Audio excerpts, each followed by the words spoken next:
Welcome one, welcome all to the Snail Trail 4x4 podcast. If you like going off-roading in Toyotas, wrenching on Toyotas, camping in Toyotas, and maybe even poking a little bit of fun at Toyotas, and of course, did we forget to mention camping in Toyotas? Then maybe this is the podcast for you. That's right, ladies and germs. My name is Tyler. Joining me once again for another awesome Thursday episode of the Snail Trail 4x4 is Mr. Jimmy Jet. Mr. Jet, how are you, buddy? I'm doing well. Yeah. Thank you for asking. Yourself? Yeah. Doing pretty good. Good. I'm excited for this episode. Dude, this is a much needed episode during this time right now.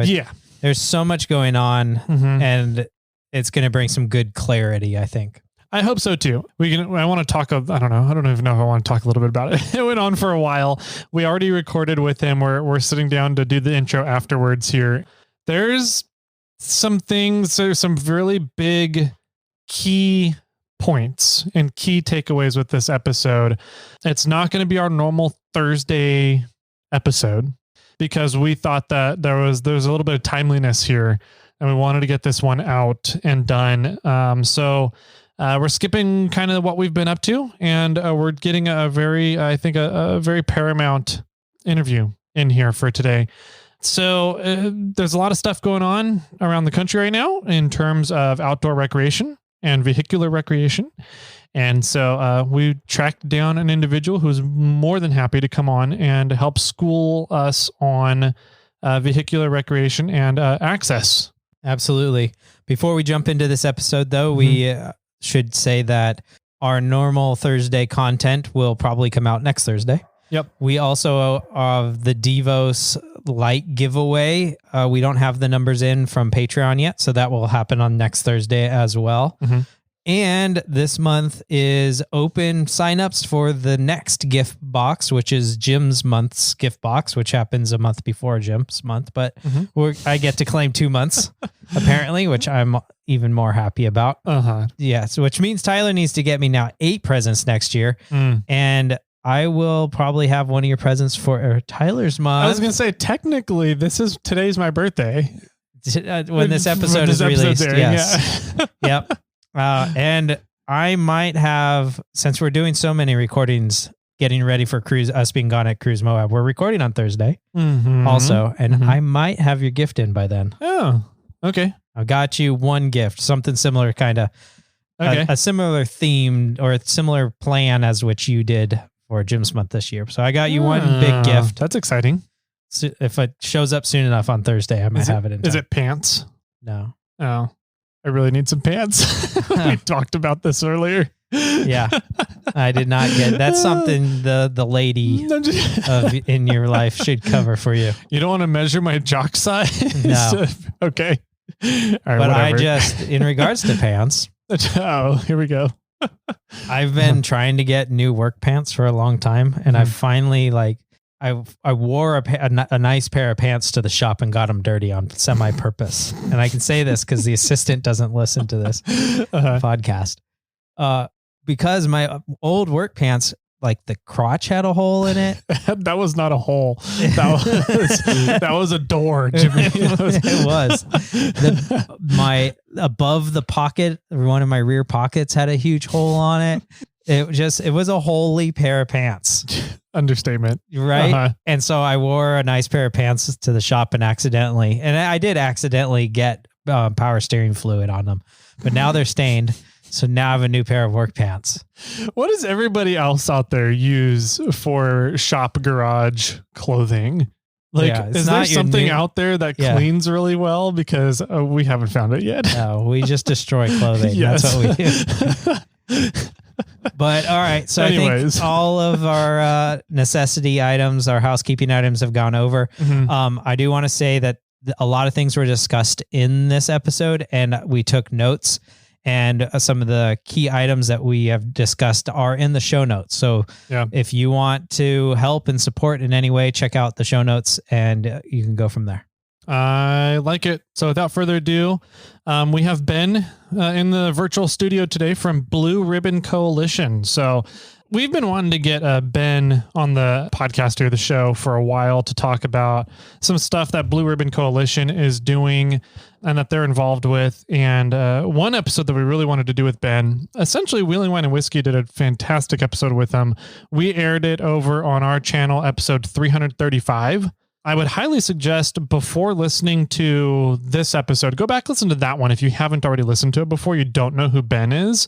They did a good job of kind of introducing Ben, whereas on this episode today, we just kind of jump right into it with him. Yeah, we did. So if you want to learn more about Ben personally, and we get into a little bit about what Blue Ribbon does, but I think he goes into a really good detail about Blue Ribbon and really what their goals and focuses are there on that episode 335, and then come back and listen to this one. There's some really, really good topics and some really good action items that we really need everybody's help with after listening to this episode. And some action items that need action fairly soon. Mm-hmm. I think one of them ends this upcoming Sunday, which is a big one I've never even heard about before. Neither have I. And so we got links to all those once again in the show notes. So check those out, listen to the episode, figure out what you want to help support. Hopefully it's everything, and check out the show notes and use the links below. Cool. I like it. So without further ado, go ahead and grab your favorite drinks, grab your snacks, and let's sit on down with Ben and hear about some of the fun things going on around the country, shall we? Let's do it. Are you tired of landing in potholes and bouncing off obstacles? To play at your full potential, correctly tuned coilovers allow you to float over the rocks and gain more traction. At 4-Wheel Underground, our full suspension systems include custom-tuned coilovers for your specific application. To learn more, visit 4wheelunderground.com.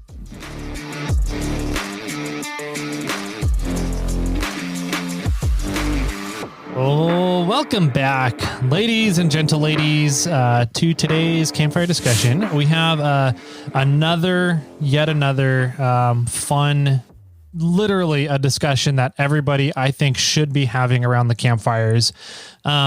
We have a trail issue come up recently, and we have a just about as good of an expert as any as we could get to help shed some light as to what's going on over here. So today we have here Ben from Blue Ribbon Coalition. Ben, how are you doing today, man?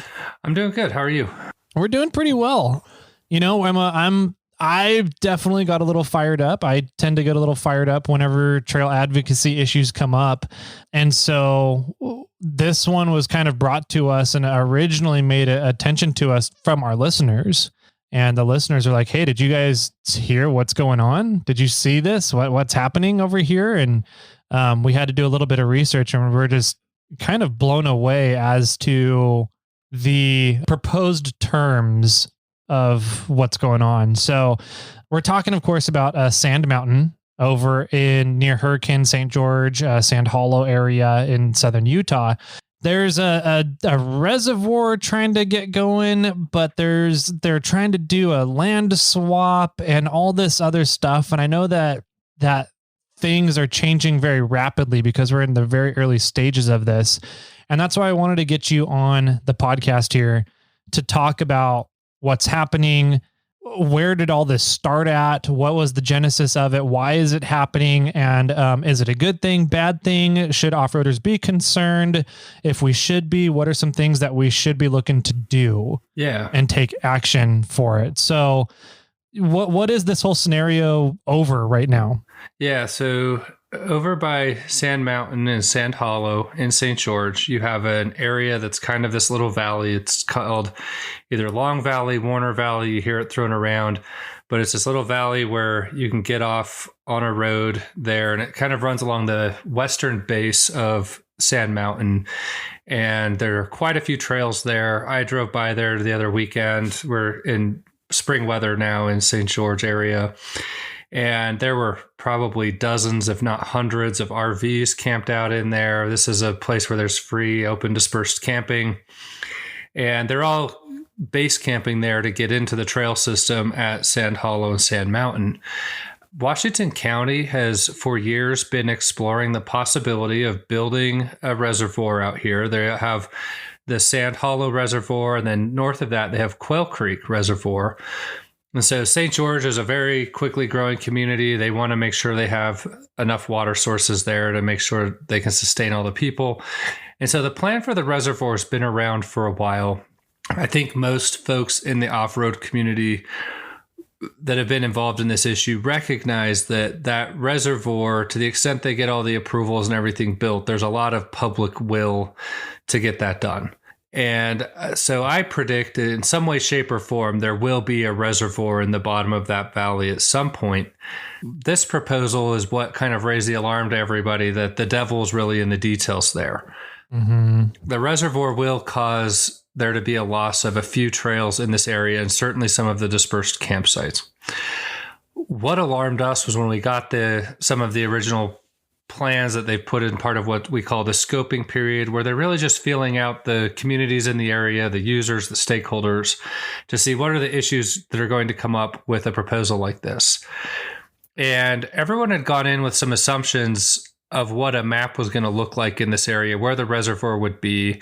There's a certain amount of BLM land in the area, and the entity that actually wants to own that land is the Washington County Water Conservancy District. They're the ones who manage the reservoirs and make sure there's water for the people of Washington County. So that's where you get a land swap. They want to acquire the BLM land. The BLM looks at this, and there was a law passed in 2009, a public land bill for Washington County that created a desert tortoise preserve in a different part of the county, very, very completely different part of the county.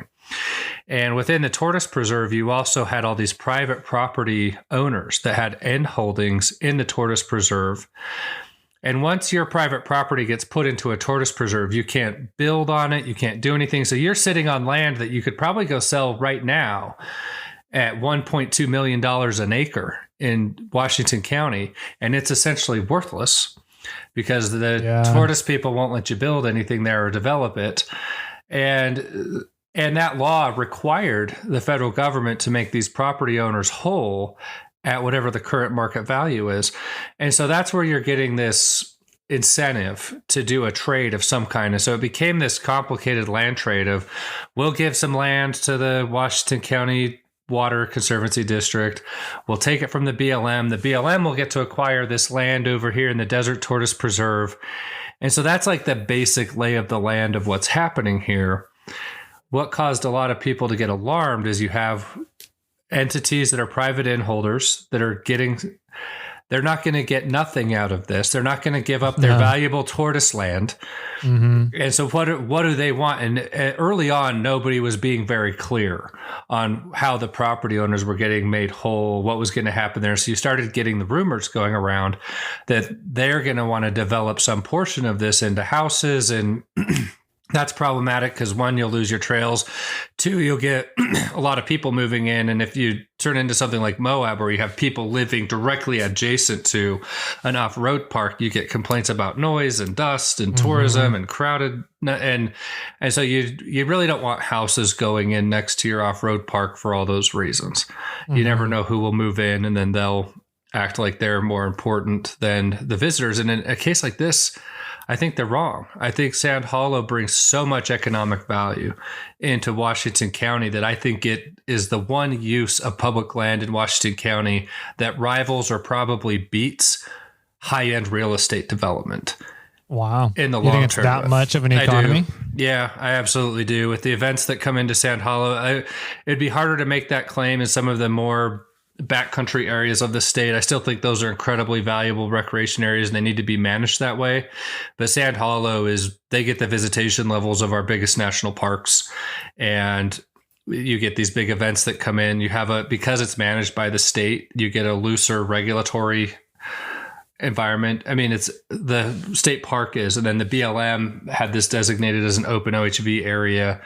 And so it really is a massive engine of economic growth to the area. So they have to be careful about it. How does Sand Hollow compare to Moab for the OHV recreation economy? I think they're comparable. I think Moab's is bigger than Moab wants to admit. They want to pretend like they can make it all up with national park visitors and hikers and base jumpers and mountain bikers, and they do get a lot of that. I mean, they do. Mm-hmm. But to ignore the impact of the off-road community in Moab, I mean, we saw what happened in this last year. They stopped promoting it through their tourism transient room tax dollars. The word kind of got out that Moab didn't want you to come, was sort of the impression a lot of off-roaders had. And their room bookings were down 30-40% when we talked to the hotel owners we know in that area. Wow. And a lot of the county commissioners, at least 2 county commissioners and the county attorney in Moab, lost their elections because they had been the leaders pushing for this deterrence of the OHV community in Moab. And so I think the business community in Moab understands where their revenue comes from. Okay. And so I think Moab's in an interesting transition. I don't know. I think everybody assumes it's a lost cause politically. I don't think it is. I think there's work to do. I think the off-road community has to be very cautious, be very respectful, and like they need to be careful. But I do think that people understand that economic impact. And I think Sand Hollow is comparable. It really is. And so back to Sand Hollow, I mean, that's like the lay of the land. You have a private landowner, you have 2 government entities that want to exchange land. And early on, there was a lot of withholding of information. Since then, the OHV groups like us, Blue Ribbon Coalition, Utah Public Lands Alliance, Desert Roads and Trails Society, Trail Hero, Matt's Off-Road Recovery. I mean, we had a whole group of stakeholders that were constantly engaging with these government leaders. And so now I can say, here's how I perceive the situation. There was a portion of this land exchange that was put into the map. If you look at the maps that are out there, it's this green little rectangle on the eastern edge. And it's where you have an intersection of like several major trails. It's where a bathroom's been installed. That part wasn't originally included in some of the earlier maps we had seen. Once that got thrown in, that's what caused everybody's alarm bells to go off, because that's the land you potentially could develop into high-end real estate. It was going to impact several high-value trails. Where the reservoir is will still cause an impact, but dispersed camping, you can offset that into new areas. As long as those who want to build the reservoir recognize the importance of that and designate a new area for that kind of activity, like that kind of thing can be managed. But these trails where everybody was like, no, that's like a major junction to some of the important West Rim trails in that area. Turns out that BLM claims that was just surveying efficiency. They didn't want to go resurvey the land, and so that was where an existing line was on their cadastral markers and surveys, and that's why they threw it in there. And that's what they're saying. I don't know to what extent I believe it, but that's what they're saying now. Yeah. And so if it's just surveying, then that's just, you go pay a surveyor to go out and draw a new line that excludes that. Or you put some restrictive covenants or deed restrictions, something in place that ensures that gets managed in perpetuity as a recreation area and that they don't open it up for development, which is what they continue to tell us they want to do.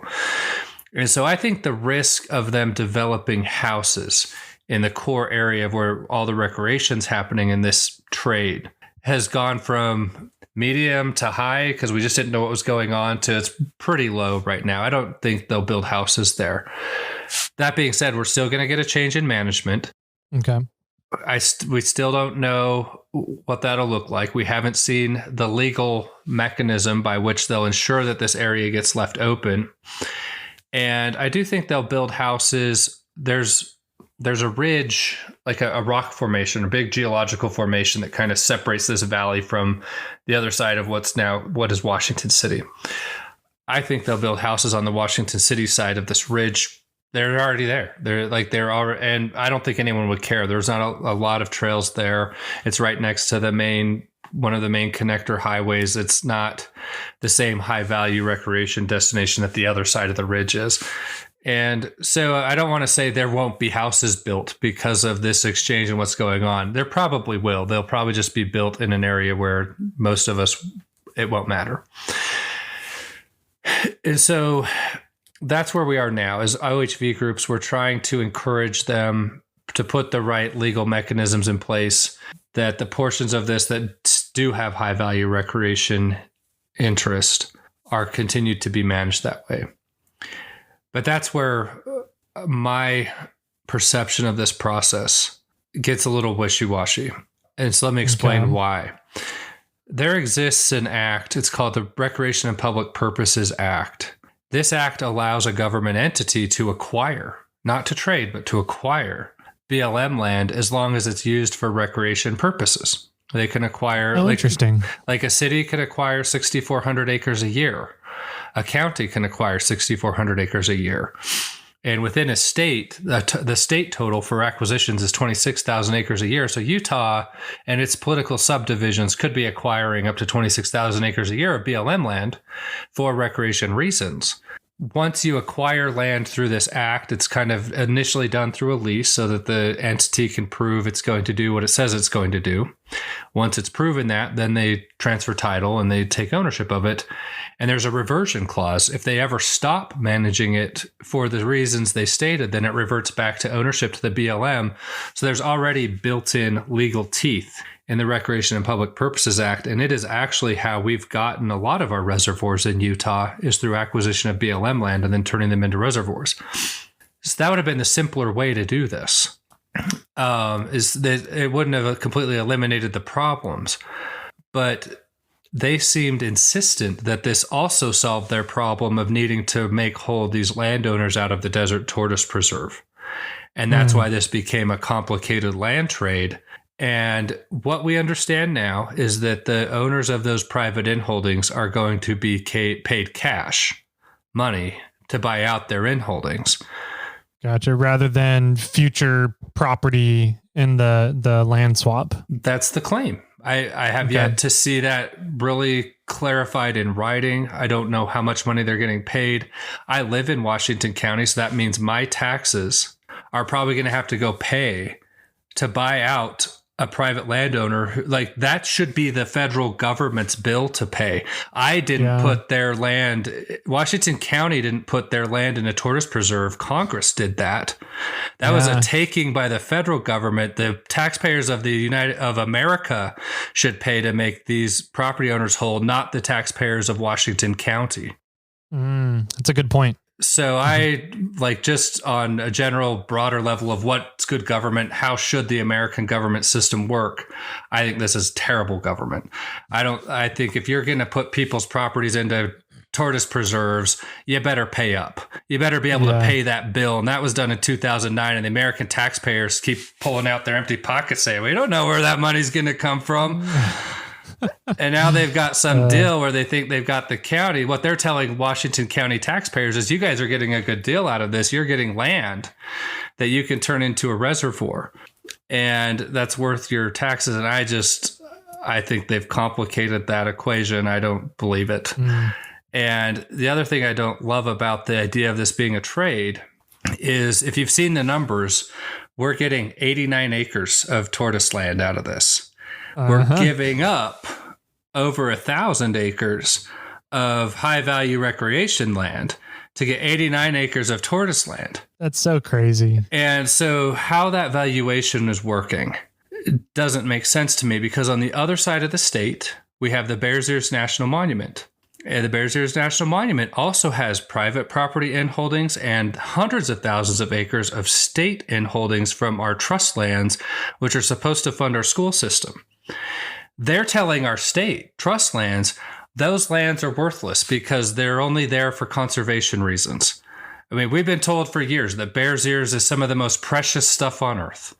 You've got all these cultural artifacts. There's all these natural things going on there. I mean, our organization is actually suing the Biden administration that was an abuse of the Antiquities Act, what they did there. But their claim is that it's so valuable as conservation land that they had to set aside 2 million acres to make it into a national monument.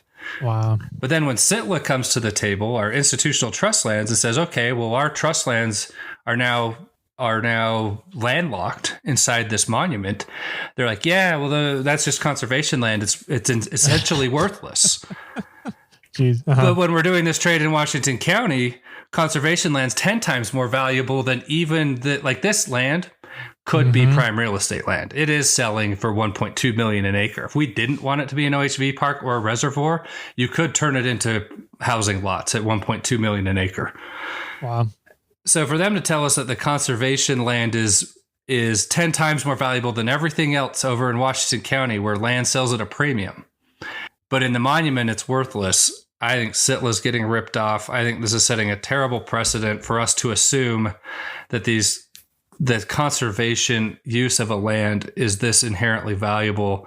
I think we're opening a can of worms. And if you look at some other things so the Biden administration just last week released a rule called the Public Lands Rule. They want to update FLPMA, which is like the operating system for our public land system. It's the Federal Land Policy Management Act. Okay. It's what allows for grazing permits and mining claim filings. It's what determines recreation, and it also determines how they manage for conservation and protection of resources. They want to update that to allow well-funded conservation organizations to buy essentially what they would call a conservation lease on public land. So they want to sell public land to the highest bidder, to those who will come and manage it for conservation purposes. So instead of being out there with a cattle rancher where you might have to just close some fences and gates and leave his cows alone, now you're having to determine management decisions with someone like the Nature Conservancy or the Sierra Club, who is now a funded partner to the BLM, dictating how everything will get managed. Is there any way to do that from a recreational side?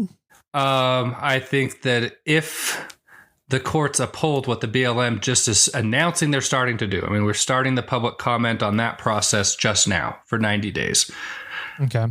If it will work for conservation, I think you could make the claim that they should do the same thing for recreation. I've been in talks with friends of mine who work in Congress about doing more to establish recreation use as a use that's based in actual rights and not just permissions from local management agencies. And there's some interesting discussions happening there. I think if they do this for conservation, then we'll have a strong legal precedent to say they should do it for recreation. You'd probably have to work that through a different administration in Washington. I don't know that the Biden crowd would do it. But if FLPMA is that broad, and that's the question, is can an agency like the Department of Interior, the Bureau of Land Management, take this act that's been on the books since 1976 and say, we found all this new stuff in there that we can do that we weren't doing already? And 5 years ago, you'd probably get away with that. With the current Supreme Court, I don't know that you get away with it. But they're going to try. They'll say, I mean, they're the government. They have endless lawyers on payroll. They can at least try these things to see how far they get. And that's currently what they're doing. Wow. A while ago, you mentioned that the county can take over a chunk of land to turn it into a recreation. How does taking a chunk of land to turn it into a reservoir deem it as recreation? Well, because most reservoirs are then managed for recreation as well as water storage. And so every reservoir in the state of Utah allows for motorized water sports and watercraft, fishing. But usually they'll have all kinds of campsites and pavilions and picnic areas. And like usually reservoirs become recreation destination areas in a hot state like Utah. I mean, that's part of why Sand Hollow is such an economic juggernaut, is it isn't just the off-roading. It's off-roading combined with the county's largest reservoir. You get all the boaters come out. Tons of camping happens around the area. And so it will be a recreation destination. It'll change from being what is right now heavy dispersed camping and off-road recreation to a mix of all of the above. I don't think it'll displace it. I think they will, if they build the reservoir, I think with the clout we have as a community, we will get them to designate and set aside other areas for that dispersed camping activity. They'll either reroute or they won't close certain trails is what we think we can get them to agree to. I mean, of course, we have to see all of this in substantive written agreements, but that's what we're fighting for right now. And they're open to it. I think Utah's a good state for this. The politicians tend to be pretty favorable towards outdoor recreation and especially motorized recreation. They seem to embrace all of it. At a state level and a local level. This one's just got messy because of the details. And I think as long as it becomes clear that the property owners are being bought out with cash and there's no land swapping that's going to open the door to some sort of private development or zoning changes from within the city. That's another question, is we don't know who will manage this when it's all said and done. It could be state parks. It could be the city. It could be the county. It probably won't be the BLM. And so those are the details that probably get worked out through the forthcoming process that we'll have to all go through.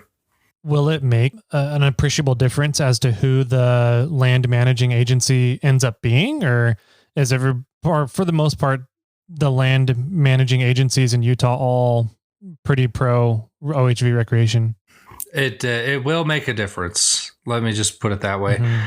All things being equal, Utah's state parks tend to have a lighter regulatory touch than any of your federal agencies would, especially if it's becoming a cash cow. Like, money kind of talks to the state parks.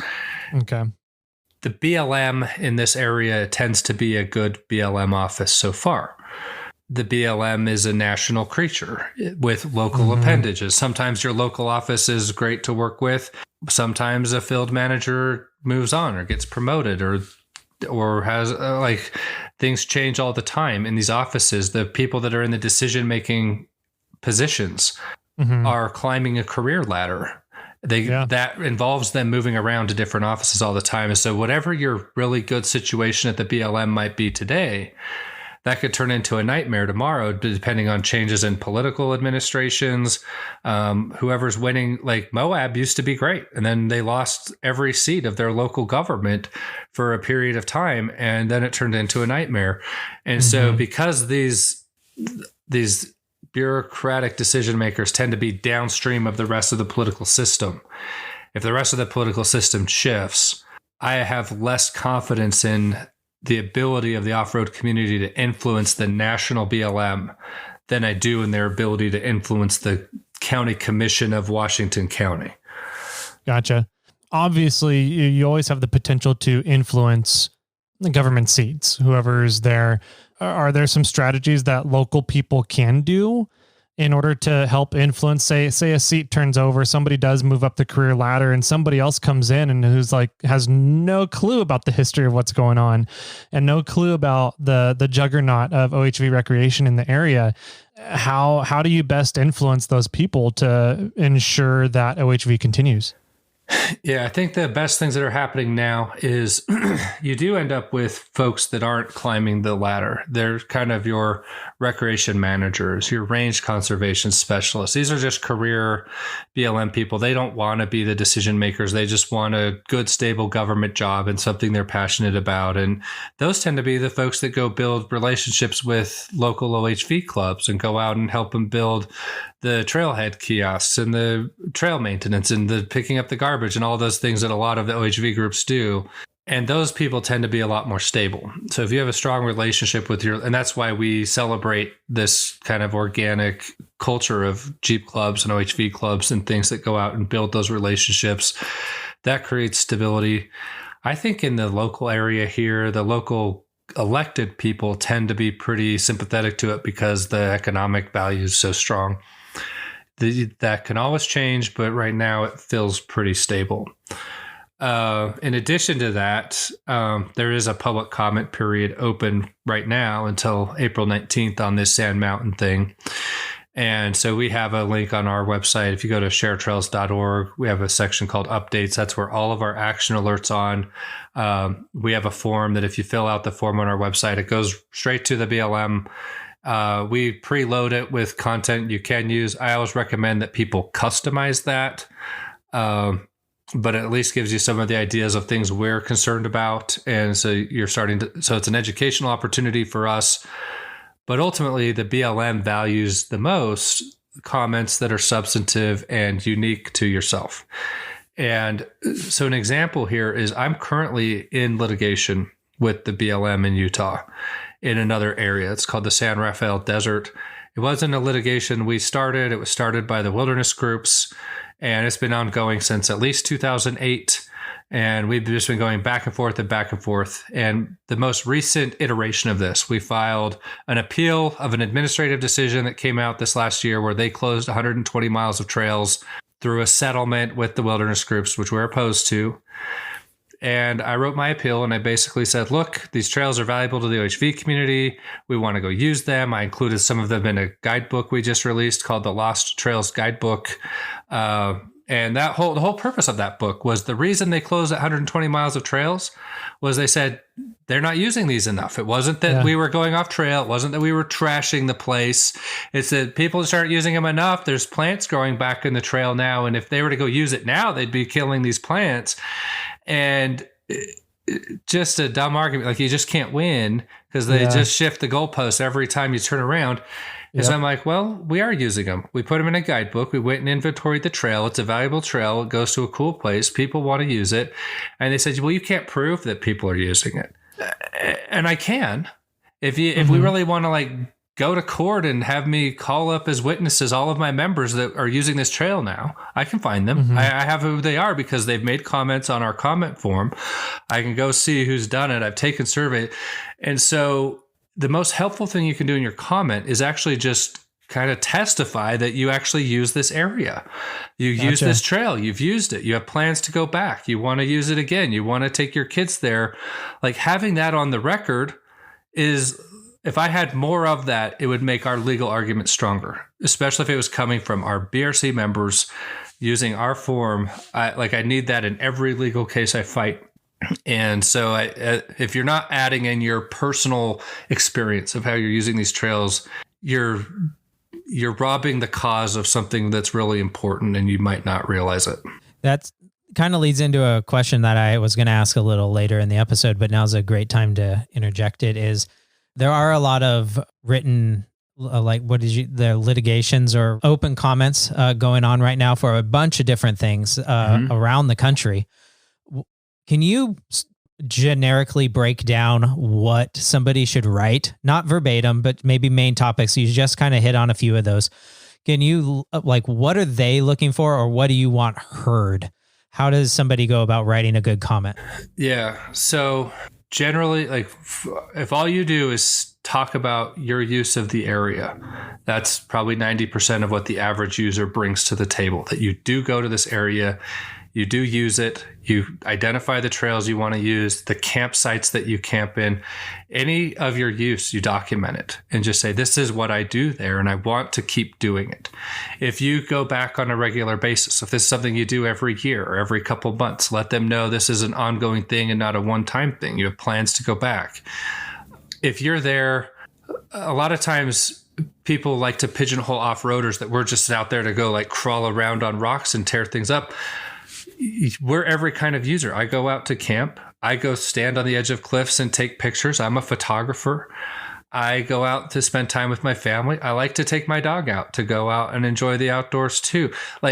Explain the value you get out of recreating on public land. If you are someone who uses motorized recreation, explain why motorized. So a lot of times that's because there's a disability involved. If that's the case, make the case. And if you want to go there, you could talk about your own economic impact. When I go, this is how I spend my money. This is the value I bring to the local community. If you're a business that is impacted, if you were somebody that had a rental business or a hotel or a gas station in this area, talking about how much of your business comes from this activity would be really helpful. A lot of times I find our business owners tend to be busy enough running their businesses that they don't get as involved in these things as they should. But our side also doesn't have a great coalition of scholars and economists and people that are studying this for them. We should, but we just have chosen not to invest in that there's some national things that do it, the Bureau of Economic Analysis. But as an industry, we don't really produce that data. We probably should. The Dirt, the camping app, has done this. They've made their data available to scholars and academic institutions. So people are starting to study who's camping, when and where, what kind of people are these, matching it up with other data. And they're finding interesting things. They're finding that the reservation systems that every public land agency wants to implement are actually kind of discriminatory, both racially discriminatory, socioeconomically discriminatory. The reservation systems lead to camping areas that are used primarily by white upper class people. And that's going to become a huge problem for the agencies if they want to keep going down that path, because the government policy can't do that and they have the data that backs it up. And so we could be doing more of that, but the general public, that's probably not their job. It really, like, the industry should be investing in making that data available and usable for all of us. So that's like the basics of what I'm looking for from the general public to make a comment. In a case like this one, where like the land trade's going on, just telling them what you want the outcome to be. Our groups are going to come and make substantive asks of what we want legally out of this.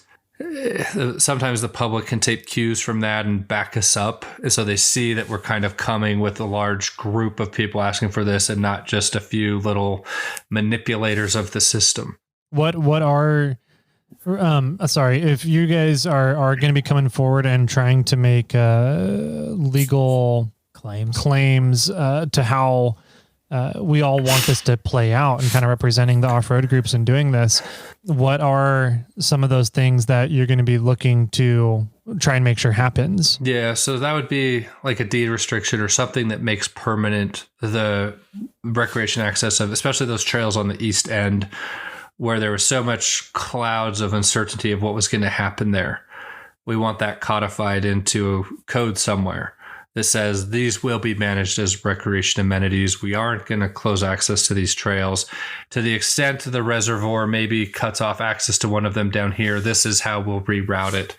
And it would have to be something that has legal teeth in it, a deed restriction or reversion clause, something along those lines. And that would probably be the primary thing we look for. You get into the discussions with these governments, and a lot of times they're like, well, we're not far enough down the road yet to know what we want there. And you look at the BLM plan itself, and I think I have it right here. You get like this checklist, right? This is all the stuff they're supposed to have figured out for this plan. Oh, interesting. They're supposed to be like dollar figures in each one of these boxes, and they have them in like 3. So there's a lot of homework that still needs to get done. We're in scoping and they haven't given us like the full details of the plan. And so those are the things we'll be looking for, is who's going to pay for this? Is the money there? Is there legal teeth on the things they want to protect? And what are we actually going to lose? I'm not going to go out and tell people that we're not going to lose something here. I think they will get the reservoir. And if you're from me, you're like, well, you're BRC. Why don't you sue them and block the reservoir? I don't think it's a smart lawsuit. I think if they don't get it administratively, I think they could get the Congress to authorize the reservoir. And if Congress authorizes it, then there's no lawsuit that's going to stop it. And you get locked out of it altogether. Yeah. And so I think we're in a better spot now to negotiate through the administrative process than to just dig in and litigate any potential outcome. But if they don't put in strong teeth to protect the trails that we know are there, that we've made they had a lot of people come to that meeting. I know they're getting hundreds, if not thousands of comments. And awesome. So they know. That's good. And so I don't think they want to aggravate the off-road community. Some of the political folks I talked to were kind of surprised, like, why are you guys so fired up about this? And I'm like, well, how are the private landowners being made whole? They're like, well, we don't know. I'm like, well, you've left a vacuum. Someone's gonna fill it. Yeah. So give us the right information and we'll start communicating that and then working from there to educate the community. And I feel like they've started to do that a little better. There's still there's tables of unanswered questions of who's gonna, if I was to read some of these, it's like, who's going to initiate Section 106 compliance? That's going and inventorying all the archaeological resources if they exist there. Those cost a lot of money to do those surveys. It's blank. Prepare and send tribal consultation letters. That's blank. It was supposed to be done by October of 22. Draft a memorandum of understanding for review. That's done. I think that's what I have. It's not checked off here. Like, I just don't know why all these things are blank. Then you get down here and request for appraisal reports from the non-federal is $16,500. So like, they're getting some pretty specific figures here, but then 40 of the 45 lines are blank. And so they have homework to do. I'll support people wanting to get things done, but they have to have done their homework. If they haven't done their homework, then all they've done is created a big vacuum. And that means the stakeholders are going to move in and fill that vacuum and rally political opposition to a thing. Yep. This is the mess that they've created, and we'll try to help them create a good outcome. But at this point, it's kind of a mess, but everybody should make clear what they want out of it. That's fair. Because that's my big concern. I know that as soon as you open up the kind of the Pandora's box or the can of worms towards an area with so many unanswered questions, it's exactly what you said. Now everybody has drawn attention to it, and anybody gets to put their fingers into it, try and make something happen for whatever agenda that they're trying to accomplish. And so that was kind of my big concern here is whose agenda is going to win over in this situation, because when situations like this arise, generally the OHV community, their agenda is almost the last one that gets thought about or put into play. I mean, the reason for that is because, and this is something I try to educate the community about, and it's hard to get this to sink in. Our right to recreate on this land is a permission. It's not a right. Like when BRC takes something to court, like if we were to challenge this decision, let's say they hurt us, they take a trail and we don't like it. We can't just go to court and say, hey, you closed our trail, we want our trail back. The court will be like, well, was the government authorized to do this? And the answer to that is, yeah, they can close a trail if they want. Through 1,500 different tools, they can close one. And so what we have to prove is, well, did you follow the correct process? And when BRC's won cases in the past, it's usually just been that we've caught them on the process. They didn't follow the process correctly. And the win is to force them to redo the process again. It's not this like guaranteed court ordered mandate that a trail stays open. It's that you have to go do the process correctly. And so to have this industry that's like the outdoor recreation economy is $800 and some odd billion large. Billion. Wow. 800 billion, almost $1 trillion industry. Wow. And if you break down the top 5 segments of this industry by use, the number 1 is motorboats and fishing. Number 2 is RVs. But think about it. I mean, a boat costs, you go buy a new Mastercraft right now, it's $300,000. It's as much as a house. And so, and a motorhome's about as much as a house. Yeah. Number 3 is hunting, which includes a huge motorized component because that's who the original market was for like UTVs and side-by-sides and things. Number 4 is your ATV, side-by-side motorcycles. Number 5 is snow sports, which includes skiing, snowboarding, cross-country skiing, and of course, snowmobiling. So the top 5 industries in the outdoor recreation economy all have a substantial motorized component. And any one of those 5 is bigger than all the rest of them put together. Really? And we don't have codified protection of our rights. How is it possible that we have an industry that's this big and so politically irrelevant? It's the biggest strategic mistake we've made of the last 30 years. Wow. And how do we fix that though? I mean, that's crazily impressive. You have to start recognizing when you buy one of these machines, when you go to Cabela's and you buy a shotgun, you just bought a political identity. You believe something about the Second Amendment when you purchased that firearm. You did. You might not have agreed to that when you bought it. You might not have been thinking about that when you bought it, but you did. When people go buy a side-by-side or a motorhome or a camper or a truck or a Jeep or a dirt bike, whatever, they think they're just buying a dirt bike or a Jeep or a camper or a side-by-side or a motorhome. You're not. You are buying a political identity. You're signing up for a political fight. One day you'll realize it. I hope you realize it sooner rather than later and start investing in that and protecting it like the firearm owners have done around the Second Amendment. If they were to just take that step and formally organize that into a political identity, we would become the center of gravity of the public land system. Everywhere would be like Sand Hollow because we are the center of gravity there. They know it. All the leaders know how politically relevant we are to this discussion. That's why we're part of it. The fact that we're not treated that way everywhere is because we haven't, like Sand Hollow, it's organized. It's because you have all these events that happen there that creates organization. That's why I get so like when you see the BLM creating all these rules around events and making them so hard to just get together and assemble.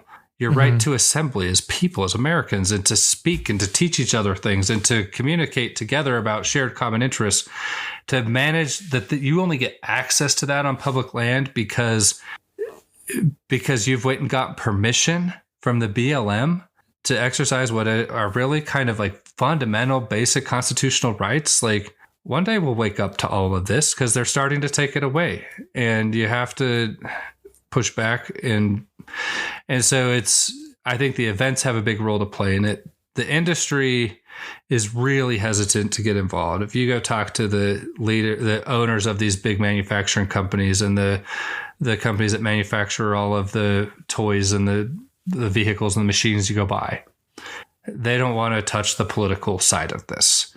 For like gun owners have realized, like the gun manufacturers realize they're on one side of a political fight. This group still thinks they're straddling the spectrum. And to some extent, they kind of are. And on the other side of that, none of them are in business if they become public enemy of the government.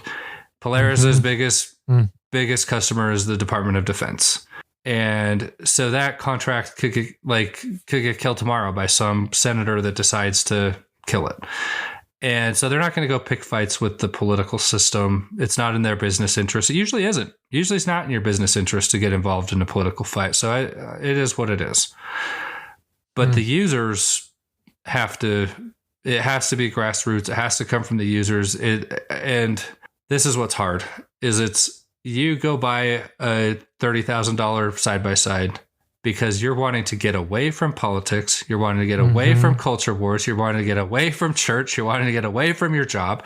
Everything that's like an obligation and a burden and toxic, this is your escape from it. And I'm telling you that you've just bought a political identity that your escape is actually part of it.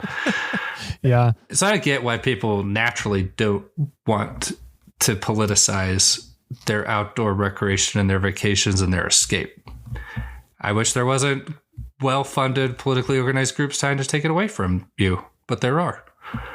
And they will until you stand up and demand that it stop and demand that you actually have a right to be there that's codified into law. Well, and this is where Blue Ribbon Coalition comes in, right? This is where, we have an organization that is starting to stand up for the people, no matter what group you're in, whether it's I don't know to the extent I'm in the off-roading political scene, as we're stating it here, but my understanding of Blue Ribbon Coalition is you guys cover all different types of outdoor rec. It's just not strictly off-roading. And so can you tell us a little bit about Blue Ribbon Coalition for those people that maybe haven't heard it before, and what you guys are doing for the battles that you guys are fighting and for who? Yeah, so we've been around since 1987, and we do try to represent all outdoor recreation groups. Our representation tends to concentrate around motorized recreation groups because they're the groups that tend to face the highest amount of scrutiny when it comes to loss of public land access. That being said, those 5 industries I just mentioned, power sports, RVs, hunting, motorcycles, side-by-side, snowmobiles. Yeah. We are focused on all of those because I need the industry to see that all of the biggest industries we're relevant in. And so some of our biggest growth engines in the last year and a half have been the power sport, motorsport recreationists on the lakes, like Lake Mead, Lake Powell, these Western reservoirs that have had water management issues. We're in a lawsuit in the Stanislaus National Forest in California about loss of snowmobile access. We were one of the snowmobiles. Yeah.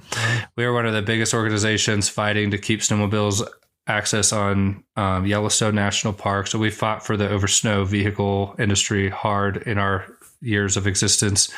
Lots and lots of advocacy for off-road use, ATV, motorcycle, side-by-side, Jeep, full-size.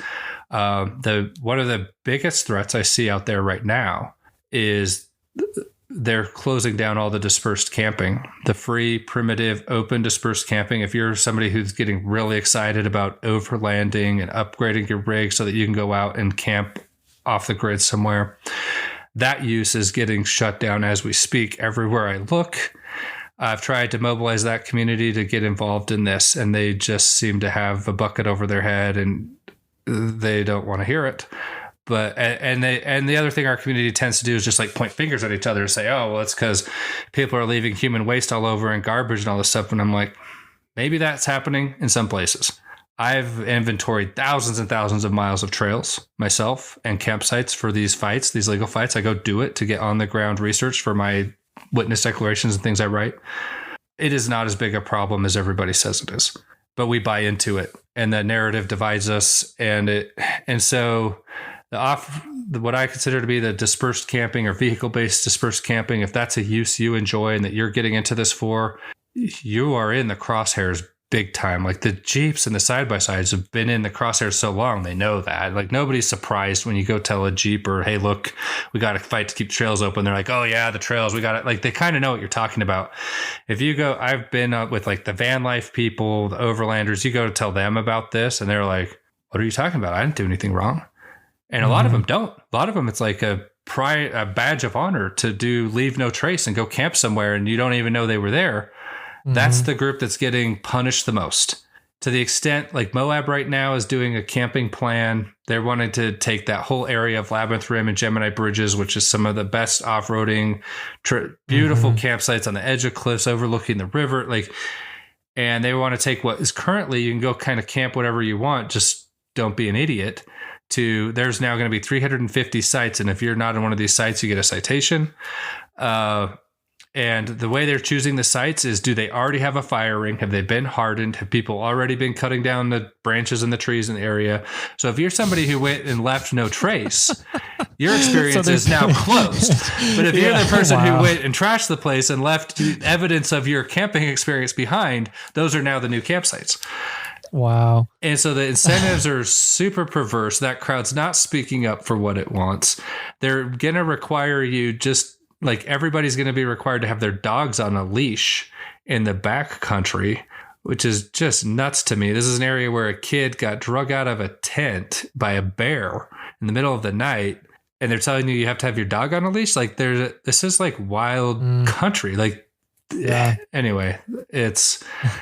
So that group, we are really focused on the side-by-sides. We've been involved everywhere with those. There's a lot of issues that come along with the side-by-side community as a new user group that everyone's working through. The dirt bike, the single track users, we've had a heavy contingent of those. So we've been working with all these groups for 30 plus years. We work through advocacy, which is what we're talking about today, making comments, being involved in the process at all steps of the process. We want our members and our supporters and the communities involved in this.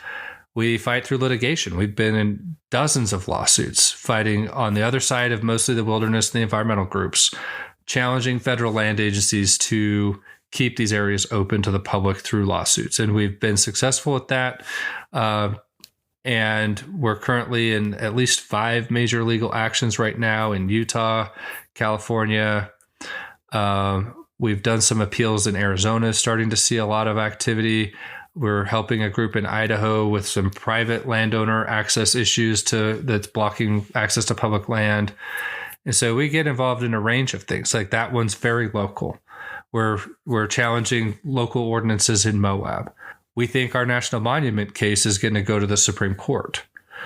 We think that's where that's headed. We've heard signals from the Supreme Court justices that they think the Antiquities Act is being abused. It won't be the first time that Blue Ribbon Coalition's fought one of these fights to the Supreme Court. And so I like to think that we're fighting it at all levels for all the user groups. We can only do it with support with our membership base. If you're a member of a club or an organization, they need to become members of BRC. That gives us representational standing for the legal fights we're in. And one of the issues that we're looking at currently, as will probably be our next legal action, we're doing due diligence on it, is film permitting requirements on public land. Yeah, that one. Yeah, we've had some users, and the reason I want to talk about this is because we're curious. We're looking for anybody who's been affected by this.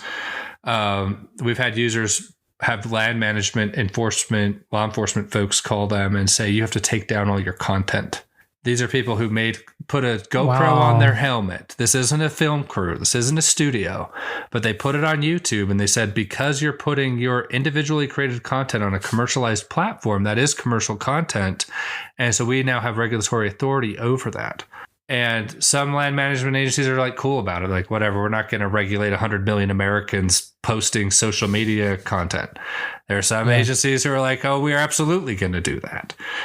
And so we see a lot of the national parks right now are updating their rules to where if you're in a group of more than 5 people, you have to have a film permit. My family, I have 4 kids. So if my family takes a picture at a national park, I technically could need a film permit for that.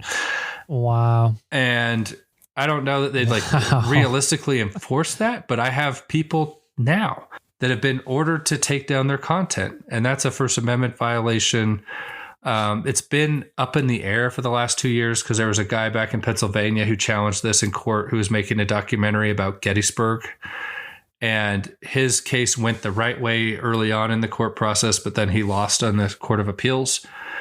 And so there's questions about whether that Court of Appeals case was decided correctly and whether or not this isn't also a case that should be weighed in on by the Supreme Court about our First Amendment rights. And so I think we cover a wide range of issues that affect all recreation users. And our hope is that it doesn't lead to lawsuits. I don't think this Sand Mountain thing will be, I hope it doesn't lead to a lawsuit. I think that there's enough reasonable heads in the game that we'll all work out a deal. And now as better information comes out, it's going in a direction where I think there will be a resolution everyone can live with.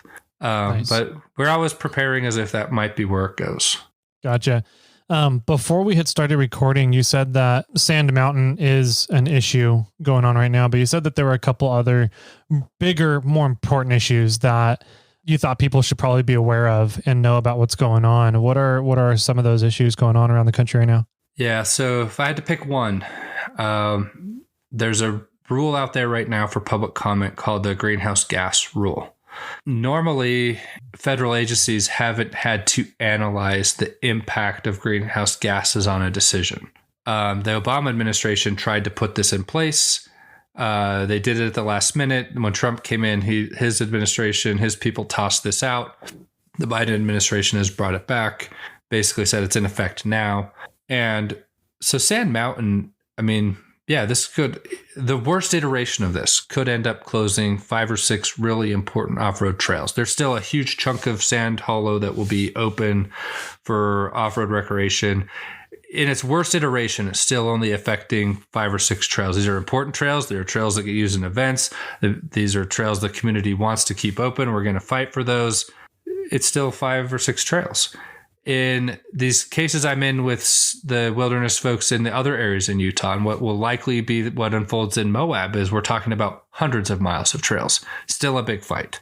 This greenhouse gas thing, they'll depending on where they go with it, they have to analyze the greenhouse gas impact of a decision.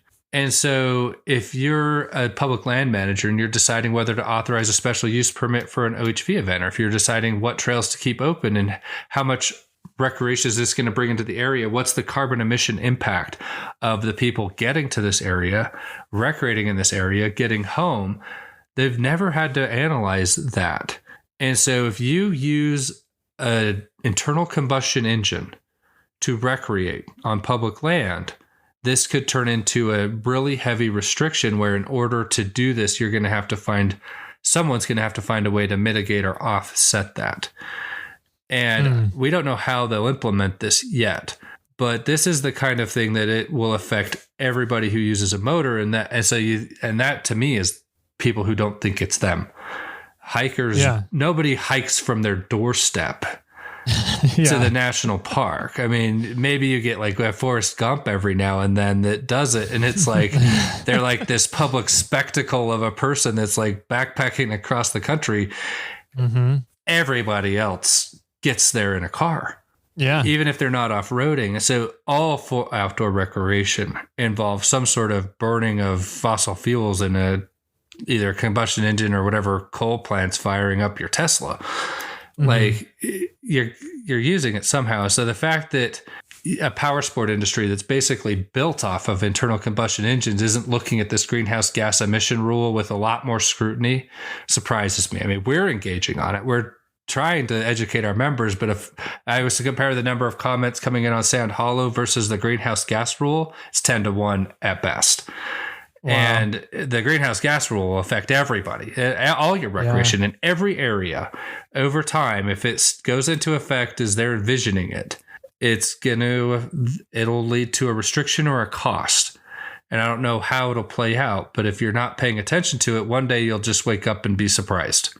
That's astounding to me that Polaris is not looking at the greenhouse gas thing, that Mastercraft isn't looking at it, that RV manufacturers aren't looking at it. Like that's astounding that nobody is wanting to get involved when literally those top five entire industries are I don't want to say in jeopardy, but that's a big hit. Our economy is so overregulated that you can't run one of those businesses without getting permission or tacit approval from the government 100,000 different times a day.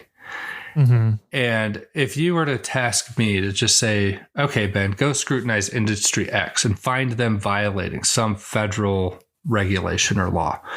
In 2 weeks, every single company operating in the world probably has dozens or hundreds of violations a week. And so as soon as you start training the resources of the federal government and scrutinizing that, you're going to find a problem with anybody, even the most legally upright businesses. We've created such a mess, a web of regulation. Nobody can fully withstand it if it had the enforcement capacity that's built into it. And so I don't ever blame a company for just sticking to business. Because you open that can of worms and you don't know where it's going to go. And then you add to that, you have some of the highest levels of our economy. You have like the finance industry buying into these ESG, like environmental social governance rules. And so maybe you're managed the regulatory, like booby trap, like fine. You still now have your bank won't lend you money if you're involved in one of these industries unless you're playing ball. And so we've created a really toxic political system that I don't know how it plays out. It either ends up in revolts in the street, like what you're seeing in Europe, or you get I think you'll see a lot of election changes happen where more reasonable people are coming in and solving this. But right now, we've just given so much deference to the executive branch of government to kind of make things up as they go. And you can't unelect them. That's the problem. That's my biggest problem with this greenhouse gas rule is they couldn't get this done through Congress if they tried. Congress wouldn't vote for this right now, even divided as it is between the different parties. Like Joe Manchin would kill it. Like you just can't get it passed. And so the agency is like, well, we'll just make it up and see how far we can go, like what the courts will allow us to get away with. And then we've essentially created new law. And our system of government is designed to where those who create laws should eventually stand before the voters. And so by having that administrative branch of government being the ones making the real rules, and then they're not politically accountable to the people, we've created a huge, huge mess that's way bigger than off-roading. It's everything. Interesting. And so until the people wake up to that and demand that Congress be the ones that passes these kinds of things so that if you don't like it, you can vote them out, I worry we'll keep getting a lot more of this. And we still have the courts, and the Supreme Court is probably as good as you'll ever see in your lifetime on these issues of wanting to roll back the authority of the administrative state. But that's a different dance, and some things work really well for that. Some things still don't. And So the people have to take back their political branch of government, or we're going to just keep getting screwed. So what can people do to fight this greenhouse gas event that's going on? Open for public comment now until I believe April 9th or 10th. We have an action alert for this on the Blue Ribbon Coalition website, sharetrails.org. So we've tried to share this. It just doesn't get the same viral traction as the Sand Hollow thing. So once you've found this on your own from us, I mean, it's not like we're hiding it from you. We sure could use some help sharing it and getting people engaged and starting to see that there's all these pieces that fit together. And if you're just focused on your trail or Moab or Sand Hollow or your little thing you care about, they're coming at you from 10 different directions. And if you're not looking at all of those, then you're still going to lose. And so that's the other value I think that Blue Ribbon Coalition brings, that there aren't a lot of organizations out there doing it with that same scope that we have to try to alert you to all the different ways they're trying to take away this thing that you love so much from you. But they are doing it. They're trying, and they will succeed to the extent our community and our groups continue to ignore it or only focus on a few things every now and then. Yeah. But I think we'll succeed once the real army shows up behind us. I think there's a lot of good we're doing. We're laying a lot of good groundwork to become, I think, as big as any of the environmental groups that are on the other side of us on these issues. But I do need the community to show up and sign up and be part of it. We actually have really good organic organization already. There's a lot of clubs and off-road groups and this thing that kind of happens naturally within our communities. And so I think we're 20, 30, 40% there sometimes. But there's a lot more to do. And once we show up, I think we'll be changing laws at the federal level. Some of those I'm working on. One of the ones, so for example, just so you guys can kind of understand how this would work. Every group I go to nowadays, I meet and talk and present to a lot of clubs. There's always a cohort within this group of folks who have aged into a disability and where off-road recreation is like their lifeline to the outdoors. And motorized recreation is how they're able to get outside and still enjoy the outdoors and get out into these beautiful places where they want to go. And it is a huge value add to their life. And they can't hike out there anymore. They can't exert the physical activity they used to when they were younger. So there's this growing group of folks that see that there's an element of disability access to this. Blue Ribbon Coalition fought in court that when you close off-road areas and off-road trails to the general public, that you're creating a disability access problem and you're discriminating against those with disabilities. And the court basically said, no, as long as it's closed to everybody, we're not discriminating. And my answer to that is, well, it isn't closed to the able-bodied. Able-bodied people can still walk in and enjoy it. They can walk in, exactly. And they just don't see it that way. And so when I've talked to members of Congress, I'm like, well, what you should do is require a land manager when they're coming up with a plan for an area, like in Moab, for instance, this travel plan, that you have to have a certain route density, a certain number of routes within a defined geographic area. And if you don't have that level of route density, then your plan is discriminatory. And those with disabilities would have a cause of action to challenge that plan at court. That's an actual right of access. If they take away that access, you now have something you can sue in court, that the court outcome of that would be a mandate to the agency to open more trails in that area and to not prohibit access to that group. We just don't have anything like that currently. There's not a single law that gives us that much clout in court to require that things get left open or reopened. Yeah. It's all hardwired towards closure. What about the argument that closing more trails makes the off-road user density of other trails higher, thus creating more damage and unsustainable damage to those areas? That's an absolutely true thing that happens. It's a thing the court doesn't care about. I actually saw a legal update on that yesterday. I haven't dug into the filing, but it was about that specific issue, and the court ruled as in that's up to the agency to decide. They're not going to get in the middle of it, essentially. Interesting. Wow. All right. I've got one more for you. I'm curious, and this is hypothetical to some extent. How would one go about organizing all of these motorsport entities and try and unite them? Yeah, no, I've heard a lot of groups talk about that since I've come in. The groups are kind of territorial, has been kind of the education I've gotten in this. And there's a lot of strong personalities in the community. So there's headwinds there. And this is a movement that's been around since the 70s and 80s and still hasn't coalesced into something like a juggernaut. I mean, there's definitely been some groups that have done good work, and I don't want to undermine it because I know how hard this work is. And so to anybody who's been doing this in the last 20 or 30 years and had any amount of success, like, shout out to you, because you're the reason even someone like me is even willing to try, is because there have been people who have pulled it off. But there's a few things that I think have to happen. It has to be nationally focused. It has to be all the groups. It can't just be one user group or another.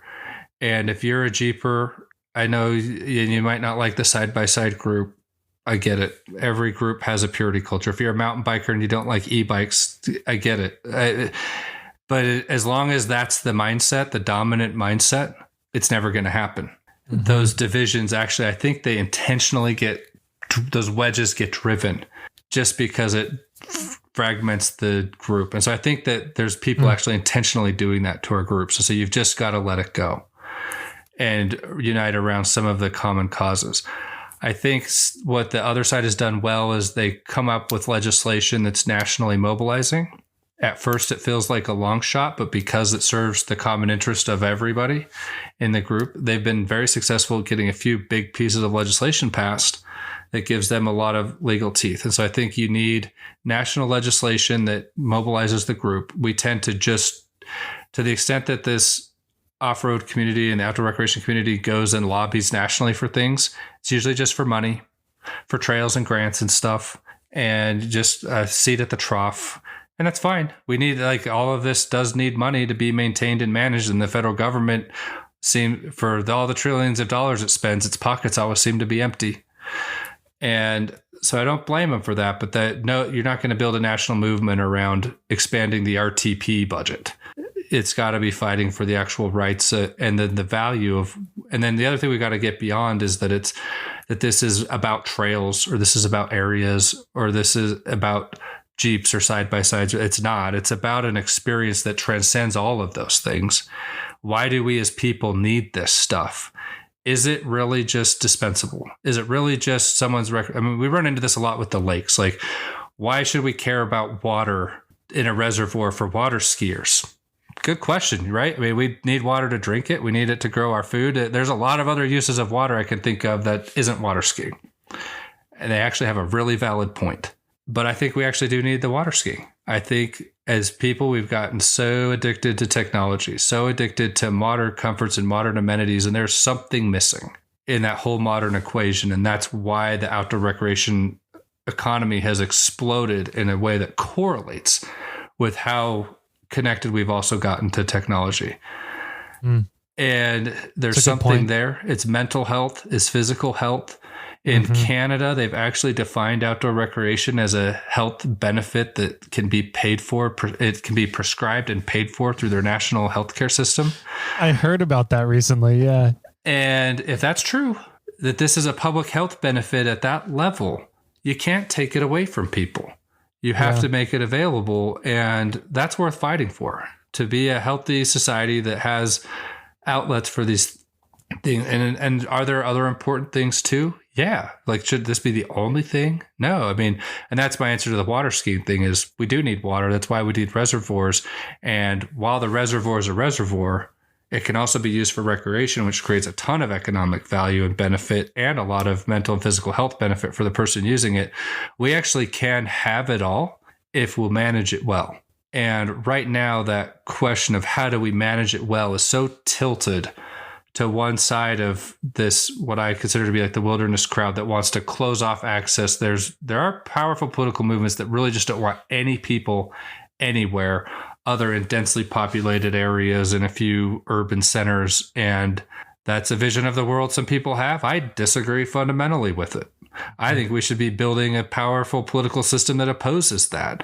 I think living in rural, remote areas has a lot of value. There's cost to it. We should find ways to pay for those. Our economy has figured out how to absorb the cost of a lot of this stuff. But we've got to let it operate. We can't smother it under a web of regulation that's so impossible to comply with that no one dares start a business or no one dares advocate for better government because they're worried the government will get politicized and weaponized against them, which is where we are now. And so to the unity thing, I mean, my approach has been, I'm going to go fight for everybody that I can as hard as I can. And at some point, that track record is going to speak for itself, and people unite behind leadership. They unite behind vision. They unite behind results. And I think we've gotten all of those things just in the few years I've been running BRC. And so now it's a matter of getting that story out there and creating more stories to tell. And so I think we're on a path to becoming something like that. I don't think even if we succeed beyond my wildest dreams, I don't think even BRC will be enough.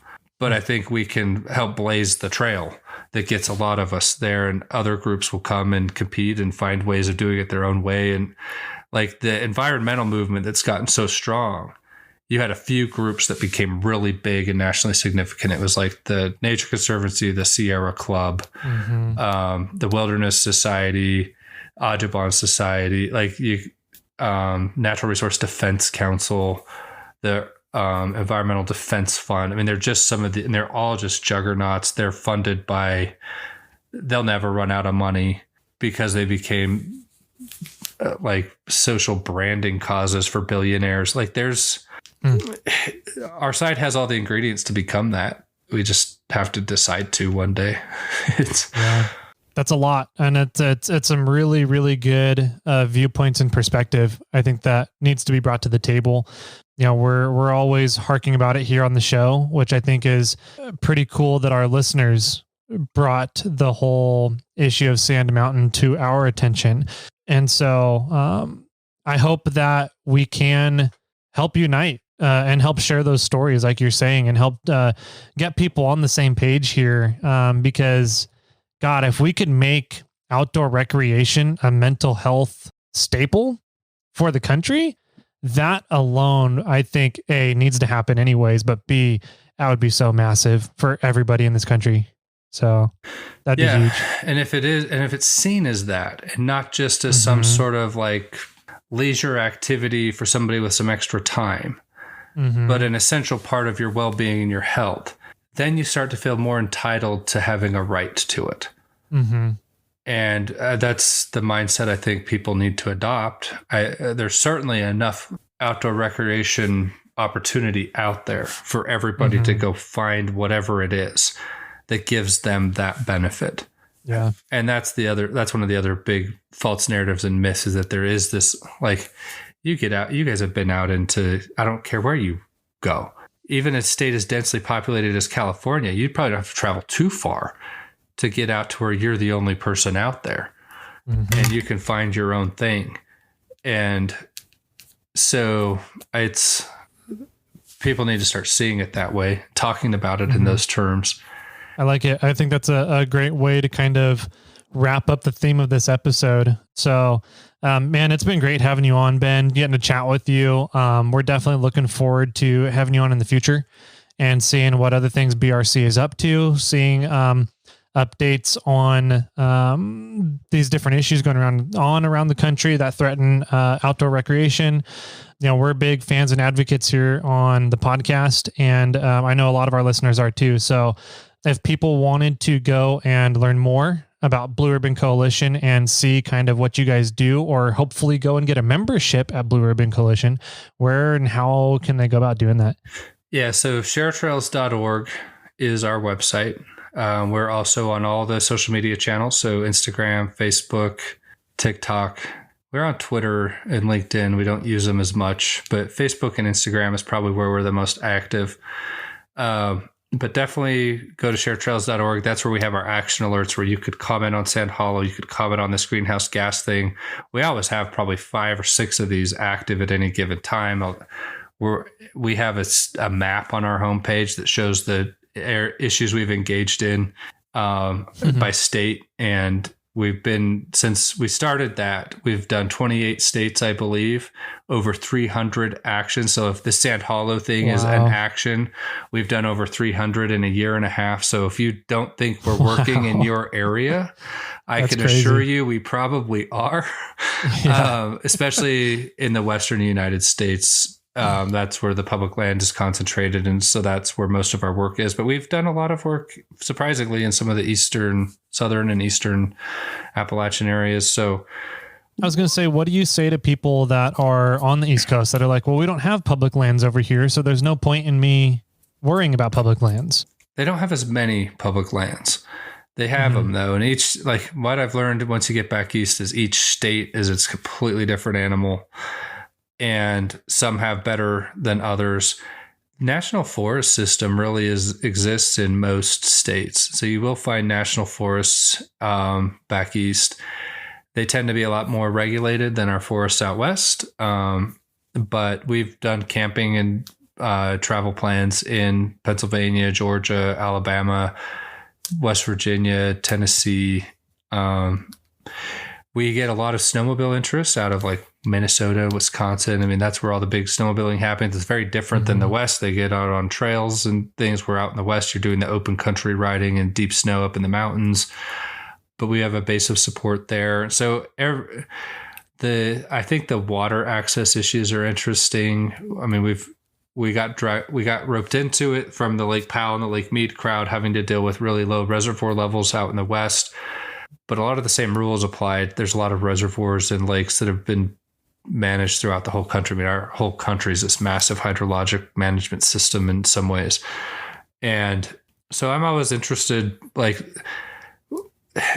I always kind of like getting these like off the wall issues. Like we had this group of jet boat users in Oregon call us. These are like mini jet boats that people are building out of putting a wave runner engine in a custom fabricated little boat that you sit in, like two seats side by side, and they go shooting up these rapids in the rivers. And the Oregon State Marine Board wanted to regulate them and define them as personal watercraft, like, which is a wave runner, which isn't allowed. If you're sitting down in front of a wheel, that's a boat and that's allowed. And so the industry kind of innovated around the rule. And then the regulators were like, we got to catch up to this. And so to go learn how the Oregon State Marine Board works in Oregon, like we figured it out. Like a lot of times these processes are the same. It's just the players are different. The institutions are slightly different.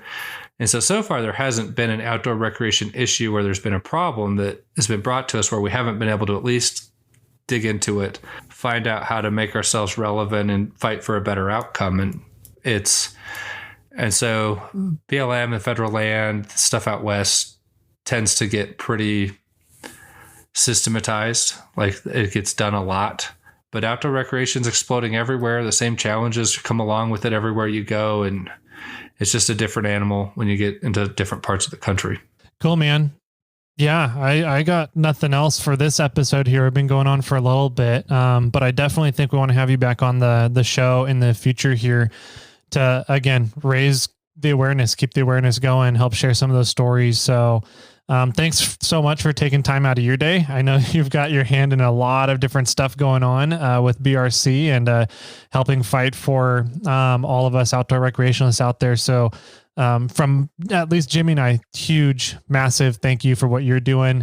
Hopefully, we can do at least just a little part of bringing more people together. So yeah, we appreciate being on the show and being a guest and helping us get the word out. That's what I've told you right now is probably our biggest challenge is just you do 300 actions a year. That's a lot of stories to tell. And most people's attention level for this stuff is pretty low to begin with. So anybody who wants to help us get the word out, we appreciate it. I'll come back anytime. Awesome. Thanks, man. I like to do a fun part at the end of the show where I like to put everybody on the spot and with your final words you want to leave everybody with. So Jimmy's used to it. I'll have him go first. Jimmy, final words for everyone. My final words are don't glaze over. We all hear this in the off-roading community that we got to concern ourselves with the trails and we got to do something, but we hear it every single day, but don't glaze over. Don't let it go away. We have to fight. We have to fight the good fight. And we have to do the things the right way, and we have to continue to do it to keep our trails. I like it. Ben, final words for everybody out there? If I have to fight for one more trail getting closed because people didn't use it enough, I'm going to quit. So don't glaze over, but go out and find a trail that's yours. Go find something that hasn't been explored. Go find it. Like this doesn't have to be reading bureaucratic nonsense. We'll do that. But go find some cool trails. Like go find cool stuff. That's the whole point of doing all of this. And don't put me in a position where I have to go defend a trail because the environmental groups say we don't use it enough.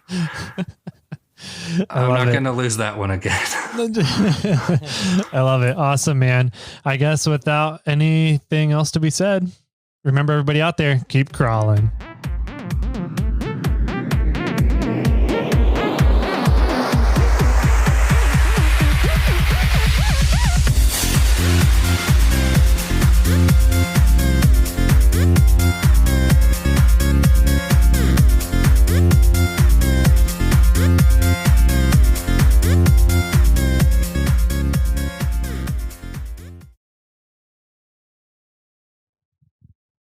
I have a joke. Do you really? I do. Okay. Why don't you see dinosaurs at Easter? I don't know. Because their eggs stinked. Okay.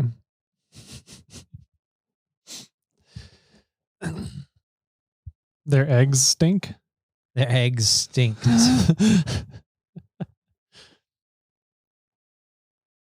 How can you tell when a rabbit is getting old? You look for gray hairs. That's that's truth. How do you know when a rabbit is in a good mood? I don't know. He's hoppy. Okay. What did the magician say after the rabbit vanished? I don't know. What did he say? Here today, gone tomorrow. No, you're done. What do you call a transformer bunny? I have no idea. Hoptimus Prime. Okay. Hoppopotamus? Optimus. Optimus Prime? Optimus Prime. Okay. Optimus Prime. Yeah, I get Transformers? it. Yeah, I know. He's the semi guy? Yeah. Okay.